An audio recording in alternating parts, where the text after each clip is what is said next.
اعوذ باللہ من الشیطان الرجیم بسم اللہ الرحمن الرحیم۔ السلام علیکم اسٹوڈنٹس۔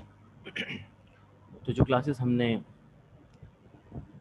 فزیکلی کنڈکٹ کی تھیں اس کے اندر ہمارا چیپٹر نمبر 8 جو ہے وہ چل رہا تھا، اور اس چیپٹر کے اندر ہم نے کافی سارے ٹاپکس جو ہیں وہ کور کر لیے تھے، لیکن کچھ ٹاپکس جو ہیں وہ ڈیٹیل میں ہمارے کور نہیں ہو پائے تھے۔ تو انشاءاللہ آج وہ ٹاپکس آپ کے میں ڈیٹیل میں کور کروا کے اس کے بعد جو ہماری پہلے چیپٹر سے ریویژن ہے انشاءاللہ وہ میں آپ کی شروع کرواؤں گا، کیونکہ اس میں بھی اسٹارٹ میں بہت سارے اسٹوڈنٹس نہیں تھے ہمارے ساتھ، بعد میں بہت سے بچے آئے تھے، تو لہٰذا اس لیے پہلے چیپٹر سے انشاءاللہ ہم دوبارہ اسٹارٹ لیں گے۔ تو ابھی ہم چیپٹر نمبر 8 کی بات کرتے ہیں، Pakistan and the committee of nations.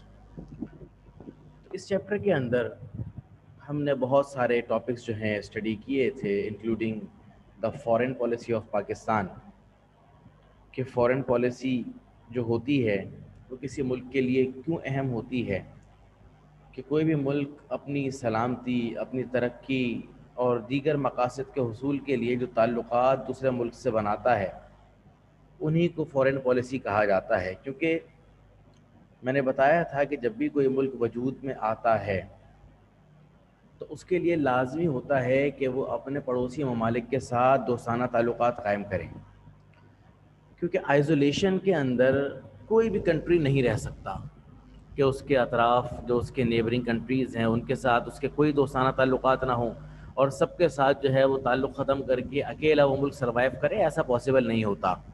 تو لہٰذا فارن پالیسی کا مطلب یہ ہے، فارن پالیسی سے مراد وہ تعلقات کہ جو ایک ملک اپنی سلامتی، اپنی ترقی اور دیگر مقاصد کے حصول کے لیے دیگر ممالک سے، دوسرے پڑوسی ممالک کے ساتھ قائم کرتا ہے، انہی کو فارن پالیسی کہا جاتا ہے۔ تو پاکستان جو کہ ایک علیحدہ، ایک آزاد ریاست کے حیثیت سے وجود میں آیا، تو پاکستان نے بھی وجود میں آنے کے بعد اپنی ترقی، اپنی سلامتی اور دیگر مقاصد کے حصول کے لیے جو تعلقات دوسرے ممالک کے ساتھ قائم کیے ان کو فارن پالیسی آف پاکستان کہا جاتا ہے۔ اب دیکھیں، فارن پالیسی بنانے سے پہلے جو انٹرنیشنل آرگنائزیشنز ہوتی ہیں ان کا بھی اس میں بڑا عمل دخل ہوتا ہے، کہ کچھ شرائط جو ہیں وہ ایک ملک کو اپنی منمانی پڑتی ہیں، اور کچھ شرائط جو ہیں وہ ان آرگنائزیشنز کی یا دیگر جو ممالک کی کمیٹیز ہیں ان کی بھی ماننی پڑتی ہیں۔ تو لہٰذا پاکستان کی فارن پالیسی کے جو بنیادی، جو بیسک پرنسپلز ہیں، ان میں سب سے پہلا تو پروٹیکشن آف فریڈم تھا، ہم نے اسٹڈی کیا تھا کہ پاکستان اپنی آزادی، اپنی سلامتی پر کسی قسم کا کوئی کمپرومائز نہیں کرے گا۔ Second thing, close relation with Muslim states, کہ جو مسلم ممالک ہیں ان کے ساتھ پاکستان دوستانہ تعلقات قائم کر کے رکھے گا، اور مشکل وقت میں یہ ممالک پاکستان کے کام آئیں گے اور پاکستان ان ممالک کے کام آئے گا۔ سملرلی جو انٹرنل افیئرز ہیں دیگر ممالک کے، جو انٹرنل معاملات ہیں، پاکستان ان میں کسی طرح سے دخل اندازی نہیں کرے گا، کیونکہ اگر آج آپ کسی ملک کے انٹرنل افیئرس میں دخل اندازی کریں گے، انٹرفیئر کریں گے، تو کل کو وہ ملک بھی آپ کے انٹرنل افیئرس کے اندر انٹرفیئر کر سکتا ہے۔ لہٰذا اسی لیے پاکستان نے فارن پالیسی کے جو رولز ہیں، جو پرنسپلز ہیں، اس میں اس بات کو ڈکلیئر کر رکھا ہے کہ پاکستان جو ہے وہ کسی صورت بھی اپنے یا کسی دوسرے ممالک کے انٹرنل افیئرس میں انٹرفیئر نہیں کرے گا۔ اگلی چیز ہے امپلیمنٹیشن آف یو این چارٹر، کہ یہ یو این کا چارٹر ہے اس پر پاکستان سختی سے عمل کرے گا۔ دنیا میں امن کا فروغ یعنی پروموشن آف ورلڈ پیس، یہ بھی پاکستان کرے گا۔ جو سپر پاور کی پالیٹکس ہے اس سے پاکستان اپنے آپ کو دور رکھے گا، کہ کل کو ایسا نہ ہو کہ سپر پاورز جو ہیں وہ بعد میں جا کے ایک ہو جائیں اور پاکستان کو جو ہے وہ ہدف تنقید بنا لیا جائے، نشانہ بنا لیا جائے۔ لہٰذا اس لیے پاکستان جو ہے وہ سپر پاور کی پالیٹکس سے دور رہے گا، اور اس کے علاوہ جو پاکستان ہے وہ مختلف انٹرنیشنل آرگنائزیشنز ہیں اس کی ممبرشپ اختیار کرے گا۔ پاکستان کو یہ حق حاصل ہوگا کہ پاکستان جو ہے وہ انٹرنیشنل جو آرگنائزیشنز ہیں ان کی ممبرشپ اختیار کر سکتا ہے۔ اس کے بعد ہم نے ٹاپک اسٹڈی کیا تھا یونائٹڈ نیشنز کا، یو این۔ تو یو این کے حوالے سے بیٹا میں نے تفصیل سے آپ لوگوں کو بتایا تھا کہ یونائٹڈ نیشنز وجود میں آنے سے پہلے ایک اور بھی آرگنائزیشن تھی جو کہ کام کر رہی تھی جس کا نام تھا لیگ آف نیشن. اور فرسٹ ورلڈ وار جو ہوئی 1940 سے 1990 تک، فرسٹ ورلڈ وار کے فوراً بعد لیگ آف نیشن کا قیام عمل میں آیا تھا تاکہ فیوچر میں اس قسم کی جو بڑی جنگیں ہیں، اس قسم کا قتل و غارت ہے، اس سے بچا جا سکے اور اس قسم کا ماسو جو ڈسٹرکشن ہے اس کو ہونے سے روکا جا سکے. اور اگر کسی ممالک کے، کسی دو ممالک یا تین ممالک کے درمیان یا زائد ممالک کے درمیان آپس کی کوئی رنجشیں ہوں، آپس کی کوئی پرابلمز ہوں، تو ان کو ایک ٹیبل پر بیٹھ کے پراپر طریقے سے سولو کیا جا سکے تاکہ آئندہ فیوچر میں ایسی جنگیں نہ ہوں. لیکن بالآخر یہ لیگ آف نیشن زیادہ عرصہ تک کامیاب نہیں ہو سکی اور بالآخر 1939 میں سیکنڈ ورلڈ وار ہو گئی. اور سیکنڈ ورلڈ وار کی وجہ سے دوبارہ جو جوز تھے اور جو دیگر لوگ تھے ان کو بہت بڑا نقصان اٹھانا پڑا. اور اس سیکنڈ ورلڈ وار کے بعد پھر یونائٹڈ نیشنز آرگنائزیشن وجود میں آئی. اب یہ یونائٹڈ نیشن آرگنائزیشن بیسیکلی ہے کیا؟ So after the World War II, it was realized that how horrible and destructive this war was for the mankind and its coming generation. کیونکہ آپ لوگوں کو پتہ ہے کہ اس کے اندر ہٹلر جو تھا اس کے گیس چیمبرز کے اندر ہزاروں کی تعداد کے اندر، لاکھوں کی تعداد میں جو جیوز تھے، ہزاروں کی تعداد میں جو جیوز تھے ان کو ہولوکاسٹ کیا گیا تھا، ان کو گیس چیمبرز کے اندر بند کر کے ان کا جو ہے وہ قتل کیا گیا تھا. So for securing the future from the devastation of the war, some big countries founded League of Nations. Nevertheless, namely United Nation Organization. یعنی پہلے اس کو لیگ آف نیشن کا نام دیا گیا تھا، لیکن جب وہ ناکام ہو گئی اس کے بعد سپر پاورز جو تھیں وہ اس میں انوالو ہوئیں اور اس کے بعد اس کا نیا نام یونائٹڈ نیشن آرگنائزیشن رکھا گیا آن اکتوبر 24 1945. تو بیٹا ایم سی کیوز کے حوالے سے یہ چیز امپورٹنٹ ہے، لکھ لیجئے گا اس کو کہ the United Nations Organization was formed on dash کہ کس تاریخ کو اس کی فارمیشن ہوئی. سو اکتوبر 24 1945. یا تو ڈیٹ پوچھی جا سکتی ہے یا ایئر پوچھا جا سکتا ہے. سو the members of UNO increased rapidly and today UNO is the biggest institution of the world, جس کے اندر دنیا کے کئی ممالک جو ہیں وہ اس آرگنائزیشن کے ممبر ہیں. سو UNO جو بنائی گئی تھی اس کے آبجیکٹیوز کیا تھے؟ So the main aims and objectives of United Nations organizations are: the first and the foremost aim of United Nations organization is to prevent war. تاکہ جنگ بندی سے روکا جا سکے. اگر ممالک کے درمیان حالات کشیدہ ہوں، حالات خراب ہوں، تو ان کو امن کے ساتھ ٹیبل پر بٹھا کر ان کے اختلافات کو، ان کے درمیان کے جو ڈسپیوٹس ہیں ان کو سالو کیا جا سکے. And maintain peace in the world through collective efforts. Second, to create goodwill among the nation of the world through economics, social and political means. یعنی یو این او کے ذریعے ان تمام چیزوں، چاہے اکنامیکلی ہو، سوشلی ہو، پولیٹیکلی ہو، ان تمام پرابلمس کو solve کیا جا سکے. اب دیکھیں نا، یو این او کی بہت ساری ونگز ہیں. میں نے کلاس کے اندر آپ کو شاید میں نے بتایا بھی تھا، ورنہ آپ کے نوٹس کے اندر موجود ہیں کہ یو این او کے کتنے سارے ونگز ہیں، کتنے سارے الگ الگ جو ہیں وہ اس کی کمیٹیز ہیں جن کو الگ الگ ذمہ داریاں دی گئی ہیں. سو بیسک مقصد یہی ہے کہ زندگی کے ہر فیلڈ کے اندر کسی ملک کو اگر کوئی پریشانی کا سامنا ہو تو یو این او جو ہے اس کو سالو کر سکے. Third thing is to provide the guarantee of basic human rights irrespective of color and creed. بغیر ذات پات کے، بغیر یہ دیکھے کہ کوئی افریقن ہے، بغیر دیکھے کوئی امریکن ہے یا ریڈ اسکن ہے، بلیک اسکن ہے، بس ہیومینٹی، انسانیت کو سپورٹ کیا جائے. اور انسانیت کو سپورٹ کرتے ہوئے کسی بھی ملک کی مدد کی جائے. یہ نہ دیکھا جائے کہ جس کی ہم مدد کر رہے ہیں وہ نیگروز ہیں یا بربرز ہیں، کون ہیں، اس سے کوئی تعلق نہیں ہے. So to provide the guarantee of basic human rights irrespective of color and creed, language, religion, and to respect human liberty. Fourth thing, cultivation of friendly relations among the people on the basis of equality and the principle of self-determination. خود مختاری کے اصول کے تحت جو ہے وہ ممالک کے درمیان دوستانہ تعلقات قائم کیے جائیں اور خیال رکھا جائے کہ کوئی ملک دوسرے ملک کی آزادی کے اوپر حملہ نہ کرے، کوئی ملک کسی دوسرے ملک کے اوپر ظلم اور جاریت سے جو ہے وہ کام نہ لے. So preservation of human rights and fundamental freedom all over the world. اس کے بعد ایک اور تحریک ہے نان الائنڈ موومنٹ. یہ ویسے تو آپ کا ٹاپک اتنا امپورٹنٹ نہیں ہے لیکن ایم سی کیوز کے حوالے سے امپورٹنٹ ہے. پوچھا جا سکتا ہے کہ بھئی بتائیے جو N A M non aligned movement ہے کس سال میں اس کی فارمیشن ہوئی, کس نے اس کو فاؤنڈ کیا, اس کا فاؤنڈر کون تھا, یا پھر اس کے ٹوٹل ممبرز جو ہیں وہ کتنے تھے.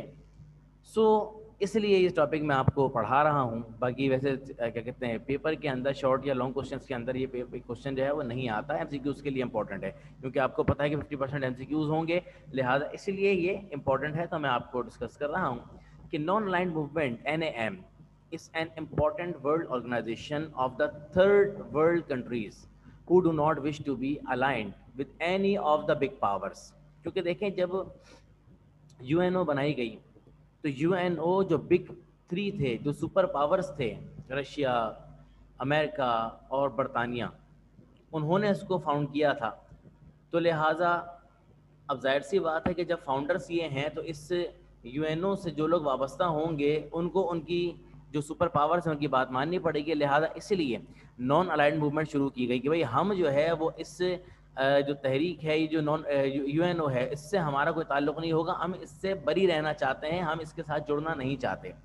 سو non aligned movement is an important world organisation of the third world countries who do not wish to be aligned with any of the big powers. NAM was founded in 1955. Note کر لیجیے اس چیز کو. The NAM is a movement of 106 members representing the interests and priorities of developing countries. The movement was founded by the Indian Prime Minister Jawaharlal Nehru, Ghana's Prime Minister Kwame Nkrumah, and Egypt's Prime Minister Jamal Abdel Nasser, Indonesia's President Ahmed Sukarno, اور یہ ایک اور کوئی president ہیں یوگوسلویا, اس کے prime minister ہیں martial tattoo.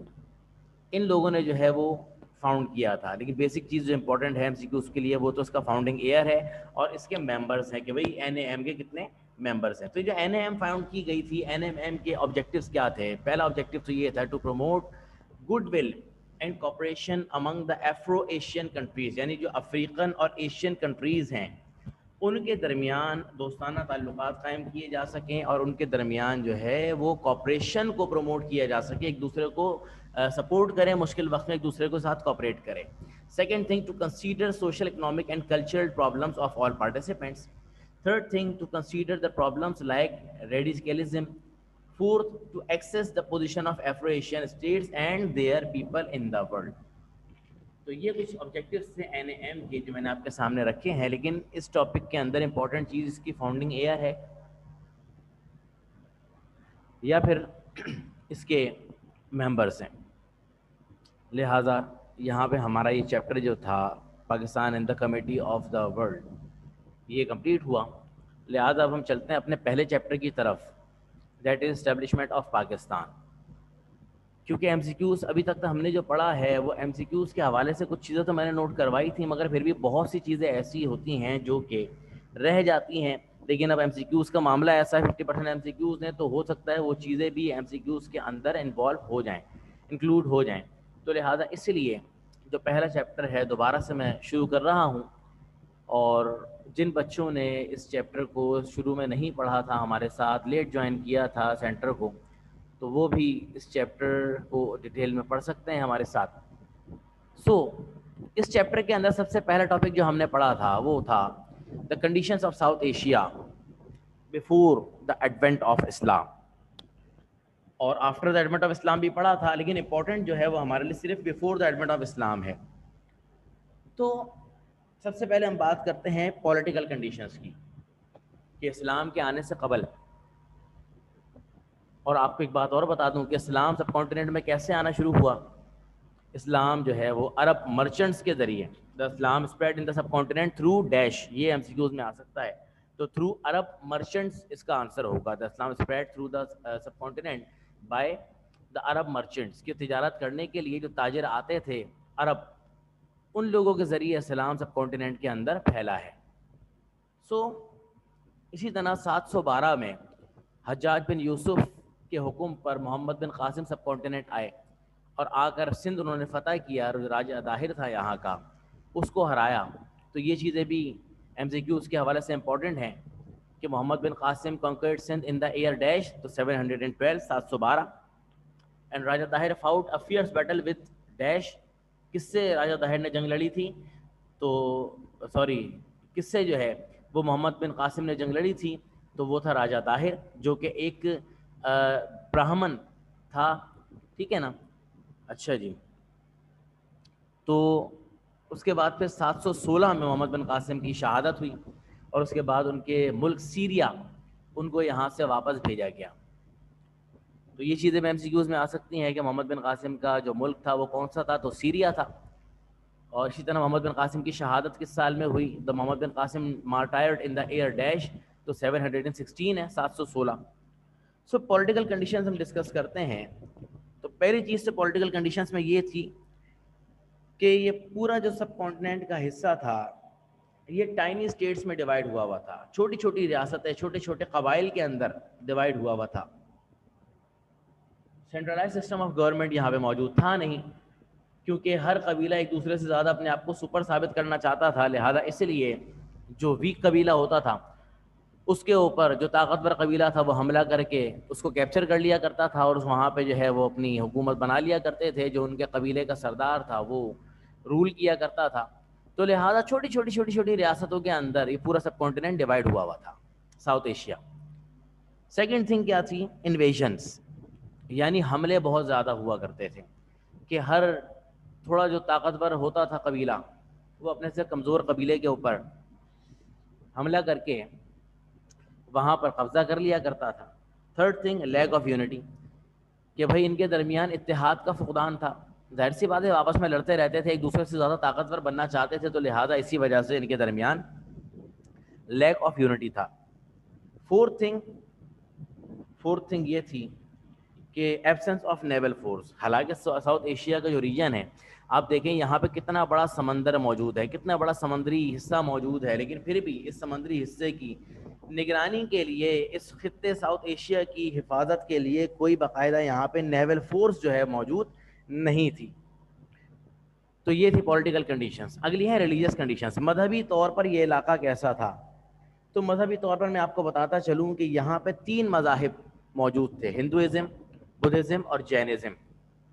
ان 3 مذہب کے ماننے والے لوگ یہاں پر رہا کرتے تھے، جس میں سب سے زیادہ جو لوگ تھے وہ ہندوازم کے ماننے والے تھے. اور ہندوازم کے اندر 4 بنیادی کاسٹیں موجود تھیں، جس میں سب سے پہلے برہمنس تھے، جو کہ سادھو لوگ ہوتے ہیں، پجاری وغیرہ ہوتے ہیں، سادھو بالکل ان کو کہا جاتا ہے. دوسرے جو ہیں وہ شاتریاس تھے، جو کہ واریئرز ہوتے ہیں، جیسے کہ آپ دیکھیں اس وقت انڈیا میں شیو سینا وغیرہ موجود ہے. اسی طرح تیسرے جو ہیں وہ واشیاس تھے، جو کہ کاروباری طبقہ تھا. اور چوتھے جو تھے وہ شودر تھے، جو بالکل لوور کاسٹ تھی. تو لہٰذا ہوتا یہ تھا کہ سپیریورٹی جو تھی وہ صرف اور صرف برہمنس کو حاصل تھی. جو اپر کاسٹ والے تھے، برہمنس تھے، شاتریہ تھے، ان کو سپیریورٹی حاصل تھی. باقی جو لوور کاسٹ والے تھے ان کو اچھوت سمجھا جاتا تھا، یعنی انٹچیبلس کنسیڈر کیا جاتا تھا. ایون اتنی زیادہ نیرو مائنڈیڈنیس تھی کہ اگر کسی شودر کا سایہ بھی پڑ جایا کرتا تھا کسی برہمن کے اوپر، تو وہ اپنے آپ کو ناپاک کنسیڈر کرتا تھا کہ شودر کا، نیچ ذات والے کا سایہ بھی میرے اوپر پڑ گیا تو میں جو ہوں وہ ناپاک ہو گیا. تو لہٰذا اسی لیے یہاں پر انیکوالٹی اور انجسٹس بہت زیادہ تھی، ناانصافی بہت زیادہ تھی. سارے رول ریگولیشن، ساری جو ہیں پابندیاں جو تھیں وہ صرف لوور کاسٹ والوں کے لیے تھیں. ہر قسم کی ظلم و زیادتی صرف اور صرف لوور کاسٹ والوں کے ساتھ ہوا کرتی تھی، اور اپر کاسٹ والوں کو سارے حقوق ملا کرتے تھے. سارے جو رائٹس ہیں وہ اپر کاسٹ والوں کے لیے تھے، لوور کاسٹ والوں کے ساتھ زیادتیاں ہوتی تھیں. تو لہٰذا بیسک چیز یہ ہے کہ یہاں پہ 3 مذاہب کی ڈومینیشن تھی، بدھزم، جینزم اینڈ ہندوازم. تو ایم سی کیوز کے اندر یہ چیز آ سکتی ہے کہ the upper caste of Hinduism is known as dash, کہ جو ہندوازم کی سب سے اپر کاسٹ ہے وہ کیا کہلاتی ہے؟ وہ ہے برہمنس. سیکنڈ چیز، the second upper caste of the Hinduism, Hindu religion is dash, Kshatriya. ٹھیک ہے. The lower caste which considered as untouchables are dash, تو وہ شودرز ہیں. تو ان ایکویلٹی انجسٹس یہاں پر بہت زیادہ تھی. تیسری چیز اکنامک کنڈیشن, کہ معاشی طور پر, مالی طور پر یہاں کے حالات کیسے تھے. تو میں بتا چکا ہوں کہ اکنامکلی اس ریجن کو ساؤتھ ایشیا کے گولڈن اسپیرو, سونے کی چڑیا کہا جاتا تھا. اس کی وجہ کیا ہے؟ اس کی وجہ یہ ہے کہ جو ساؤتھ ایشیا کا ریجن تھا, اس ریجن کے اندر آپ دیکھیں اب سے نہیں بلکہ ہمیشہ سے یہاں پہ دریا موجود ہیں, یہاں پہ جو ہے ہمیشہ سے جو فرٹیلیٹی آف لینڈ ہے وہ بہت زیادہ موجود ہے, یہاں پر جو ہے ایگریکلچر بہت زیادہ گروتھ کرتا ہے. اسی وجہ سے اس علاقے کو جو ہے وہ سونے کی چڑیا کہا جاتا تھا, کہ یہاں پر ایگریکلچر اتنا سفیشینٹ اماؤنٹ کے اندر ہوا کرتا تھا. پہلی چیز اکنامک کنڈیشنز میں ایگریکلچر ہی ہے, کہ ایگریکلچر یہاں پر اتنا سفیشینٹ اماؤنٹ میں ہوتا تھا, اور ایگریکلچر ہمیشہ انہی جگہوں پہ ہوتا ہے جہاں کی زمین زرخیز ہوا کرتی ہے, فرٹائل ہوا کرتی ہے. اور سب کانٹیننٹ کی زمین فرٹائل ہونے کی ایک وجہ یہ بھی ہے کہ یہاں پر دریا موجود ہیں. آپ دیکھیں کہ جو نارتھن ایریاز ہیں وہاں سے 5 دریا بہتے ہیں, اور یہ دریا اب سے نہیں بہ رہے بلکہ ہزاروں سال سے یہ دریا اسی طرح سے بہ رہے ہیں. تو جن علاقوں میں دریا زیادہ ہوتے ہیں وہاں کی زمین عام علاقوں کی بنسبت بہت زیادہ فرٹائل ہوا کرتی ہے. لہٰذا اسی وجہ سے یہاں پر ایگریکلچر جو تھا وہ پیک پر تھا.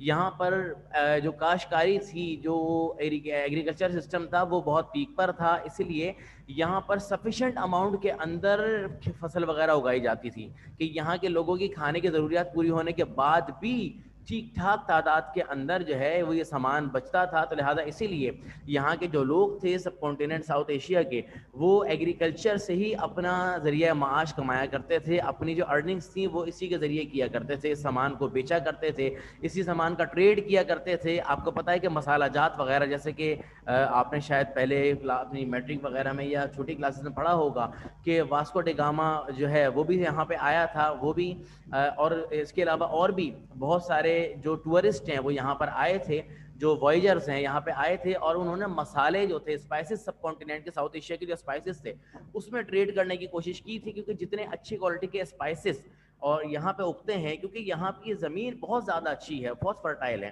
تو اتنی اچھی کوالٹی کے دنیا میں کہیں نہیں اگتے. تو لہٰذا اسی لیے یہاں کے لوگ جو تھے وہ تجارت کرتے تھے ان چیزوں کی, اور زیادہ تر تجارت جو تھی وہ ہمارے جو پڑوسی ممالک ہیں, جو ایران ہے جیسے, اور عربین کنٹریز ہیں, ان کے ساتھ تجارت کی جاتی تھی. اچھا, اس کے بعد اکنامک اسٹیبلٹی یہاں پہ بہت زیادہ تھی. ظاہر سی بات ہے کہ جب سفیشینٹ اماؤنٹ کے اندر ہر بندہ جو ہے وہ ایگریکلچر کے پیشے سے وابستہ تھا, ان کی ارننگس اچھے طریقے سے ہوتی تھیں, اور ارننگس ہونے کی وجہ سے ظاہر سی بات ہے لیونگ اسٹینڈرڈ جو تھا وہ لوگوں کا رائز کرتا تھا. تو اکنامکلی یہ علاقہ جو تھا بہت زیادہ اسٹیبل تھا. اگلی چیز ہے سوشل کنڈیشنز. یہ سوشل کنڈیشنز یہاں پر بہت زیادہ خراب تھیں. کیوں؟ پہلی چیز تو یہ ہے کہ یہاں پر جو سوسائٹی تھی وہ کاسٹ ریڈن سوسائٹی تھی, جیسے کہ میں نے ابھی آپ کو بتایا بھی کہ صرف اور صرف جو اپر کاسٹ والے لوگ تھے ان کو حق ملا کرتا تھا, لوور کاسٹ والوں کو کوئی حق نہیں حاصل تھا. نہ ان کے ساتھ جو ہے وہ کسی قسم کا نرمی کا سلوک کیا جاتا تھا, نہ ان کے ساتھ انصاف ہوتا تھا. ہر قسم کی زیادتی, ہر قسم کا برا سلوک ان لوگوں کے ساتھ کیا جاتا تھا. لہذا اس لیے یہاں پر کاسٹ ریڈن سوسائٹی کا سسٹم موجود تھا. سیکنڈ چیز سپیریورٹی آف برہمن, کہ جو برہمن سے ان کی سپیریورٹی تھی, ہر حق برہمنس کو, شاتریہ کو حاصل تھا, لوور کاسٹ والوں کو کوئی حق حاصل نہیں تھا. تھرڈ تھنگ کہ بیٹی کی پیدائش کو بہت ہی برا کنسیڈر کیا جاتا تھا. ایون جس کی بیٹی کی پیدائش ہوتی تھی اس سے لوگ ملنا تک پسند نہیں کیا کرتے تھے, تو بیٹی کی پیدائش کو بہت ہی برا سمجھا جاتا تھا.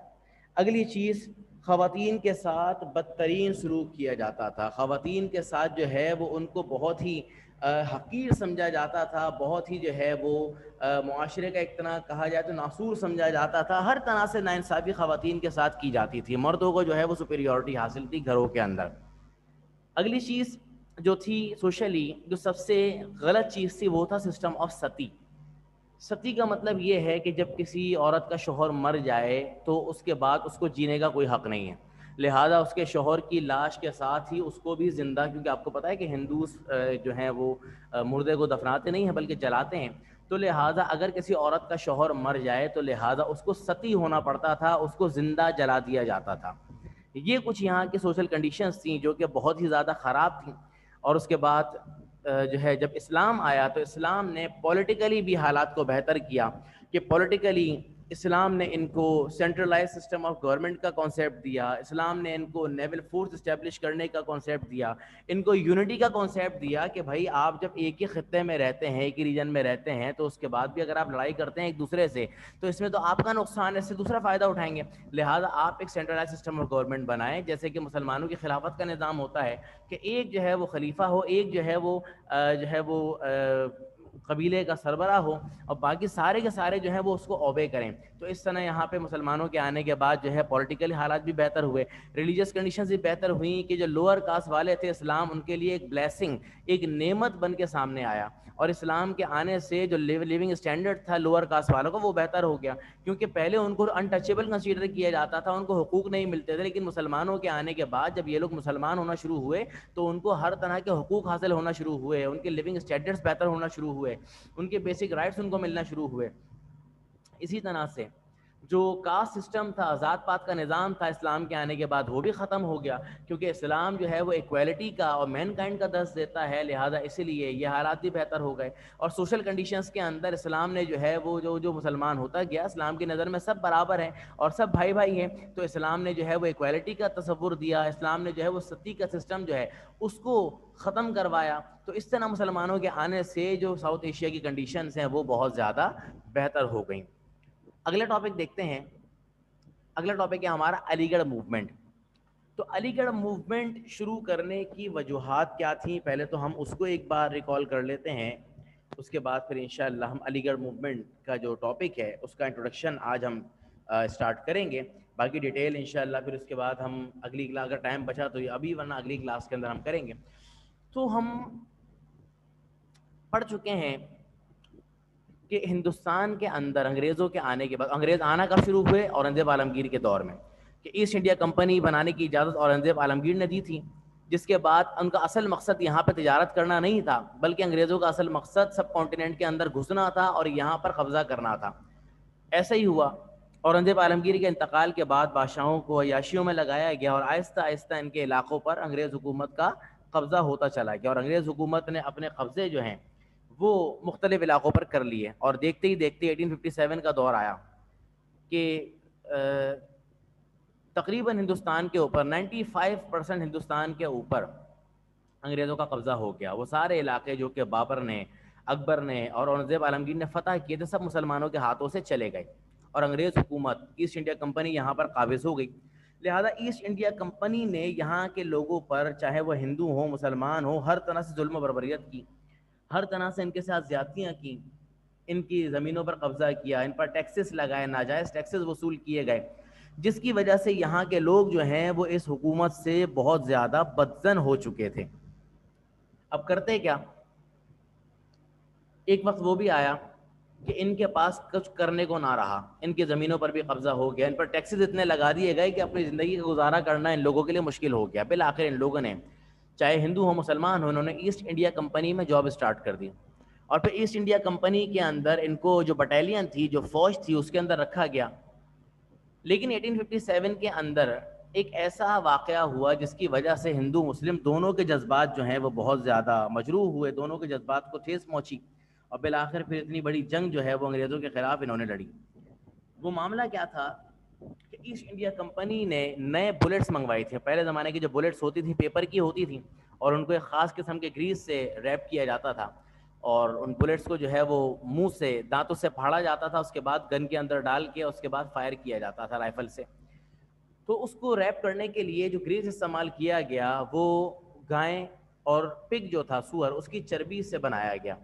تو اب پگ جو ہے وہ مسلمانوں کے لیے حرام ہے, گائیں جو ہے وہ ہندوؤں کے لیے معتبر ہے, تو لہٰذا یہ خبر جب لیک ہوئی تو ہندو اور مسلمانوں کے اندر غم و غصے کی ایک لہر دوڑی, اور انہوں نے انگریز حکومت کے ساتھ تعاون نہ کرنے کا فیصلہ کیا اور ایسٹ انڈیا کمپنی سے بغاوت کر دی, جس کی وجہ سے 1857 کے اندر یہ وار آف انڈیپینڈنس لڑی گئی. اور بھلے آخر میں جو ہے وہ ہندو مسلمانوں کو جو ہے اس میں شکست ہوئی, اور شکست کی وجہ سے ہندوؤں اور مسلمانوں کے جو باغی تھے, جو کہ اس جنگ کے اندر شامل تھے, ان کو سخت سزائیں دی گئیں, اور ان کو جو ہے وہ پھانسیوں پر لٹکایا گیا کہ ان کی لاشیں کئی کئی دن تک چوراہوں پر لٹکی رہیں تاکہ آئندہ کوئی بغاوت کرنے کا سوچے بھی نہ. اس وجہ سے ایسا کیا گیا. بالآخر کچھ عرصے کے بعد ہندو جو تھے انہوں نے جا کے انگریزوں کے پاؤں پکڑ لیے, ان سے معافی مانگ لی کہ جناب آپ کے خلاف جو جنگ ہوئی ہے اس میں ہمارا کوئی قصور نہیں تھا, بلکہ ہمیں تو مسلمانوں نے بہکایا تھا, اور مسلمانوں کے بہکانے میں آ کر ہم نے یہ جنگ کری, ورنہ ہم تو آپ کے وفادار رہے ہیں. اور اس طرح سے پھر ہندوؤں پر سے جو پابندیاں تھیں, تعلیم کی پابندیاں, پولیٹکس کی پابندیاں, کاروبار کی پابندیاں, وہ سب ہٹا لی گئیں, اور سارا کا سارا ملبہ مسلمانوں پر ڈال دیا گیا کہ سارا قصور جو ہے وہ مسلمانوں کا ہے. بالآخر اب ہندو مختلف مراحل کے اندر ترقی کرنے لگے, ایجوکیشن ہو, پولیٹکس ہو, ان کی زمینیں ان کو واپس دے دی گئیں, پولیٹکس کے اندر ان کو اچھا شیئر دیا گیا, تو دن بہ دن وہ ترقی کرنے لگے اور مسلمان جو ہیں وہ پستی کی طرف جانے لگے. ایسے حالات کے اندر مسلمانوں کو ریوائیو کرنے کے لیے, مسلمانوں کی کنڈیشن کو بہتر کرنے کے لیے سر سید احمد خان نے جو تحریک شروع کی اس کو علی گڑھ تحریک کہا جاتا ہے. So after 1857, the Muslims emerged as a backward nation.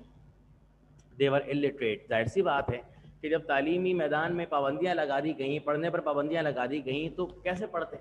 So they were illiterate and hopelessly ignorant, and in every walk of life, nevertheless, they were economically, politically, socially, and to be more exact, religiously, made the subject of ruthless punishment. In such conditions, Sir Syed Ahmad Khan came forward and tried to help the Muslims come out from such miserable conditions. He guided the Muslims towards the right path and attempted to draw out the Muslims from such helpless conditions. تو یہ جو علی گڑھ movement سر سید نے start کی تھی, اس کے basic objectives کیا تھے, یہیں پہ اپنی کلاس کو آج ہم اینڈ کریں گے. پہلا آبجیکٹیو یہ تھا جنرل اویئرنیس, کہ مسلمانوں کے اندر عمومی بیداری, جنرل اویئرنیس کریٹ کی جائے کہ بھائی آپ کا جو سنہری دور تھا, کیونکہ مسلمان غم و غصے سے بھرے ہوئے تھے کہ ہمارے ساتھ دھوکہ ہوا, ہمارے ساتھ جو ہے وہ ہمیشہ انگریزوں نے زیادتی کی ہے, ہندوؤں نے بھی ہمارے ساتھ ظلم کیا, لہٰذا ہمیں موقع ملے اور ہم بدلہ لیں. تو لہٰذا مسلمانوں کے درمیان جنرل اویئرنیس کریٹ کی کہ بھائی آپ کا جو سنہری دور تھا جب آپ پاور میں تھے وہ دور گزر چکا, لہٰذا اب بہتر ہے کہ آپ اس بات کو تسلیم کر لیں کہ اب ایک قوم آپ پر قابض ہو چکی ہے اور وہ قوم آپ پر حاکم ہے, آپ اس کے خلاف نہیں لڑ سکتے کیونکہ وہ بہت پاور میں موجود ہیں. Second thing, establishing good will with British, کہ برطانوی حکومت کے ساتھ دوستانہ تعلقات قائم کیے جائیں, تبھی مسلمان اپنے حالات بہتر کر سکتے ہیں, اپنی باتیں منوا سکتے ہیں, کہ دشمنی کے ذریعے یہ باتیں نہیں منوائی جا سکتی, اپنے حق حاصل نہیں کیا جا سکتا. Third thing, motivation for modern knowledge, کہ مسلمان تعلیمی میدان میں کافی پیچھے ہو چکے تھے اور اس زمانے میں کافی سائنٹیفک جو ہے ریسرچز ہو رہی تھیں, تو مسلمان اس سے کافی پیچھے تھے. تو لہٰذا سر سید احمد خان نے مسلمانوں کو موٹیویٹ کیا کہ جو وہ ماڈرن نالج حاصل کریں. چوتھی چیز, نان کنفرنٹل پالیٹکس, کہ عدم تشدد کی سیاست, مار پیٹ کی سیاست سے مسلمان اپنے آپ کو دور رکھیں, لڑائی جھگڑے سے اپنے آپ کو دور رکھیں, اور بدلہ لینے کا جو مسلمان خواب دیکھ رہے ہیں ایسا نہ کریں, کیونکہ اگر ایسا کریں گے تو مسلمان مزید پستی کی طرف چلے جائیں گے, کیونکہ اس وقت جو حاکم قوم ہے, جو انگریز ہیں, وہ پاور میں ہے, لہٰذا ان سے لڑا نہیں جا سکتا. یہ کچھ آبجیکٹیو سے علی گڑھ موومنٹ کے, اور یہیں پہ آج اپنی کلاس کو ہم اینڈ کریں گے. باقی انشاءاللہ اس کی جو سروسز تھیں علی گڑھ موومنٹ کی, وہ اگلی کلاس میں ڈسکس کریں گے. So thank you so much for watching today's lecture. جزاک اللہ خیرن کثیرہ.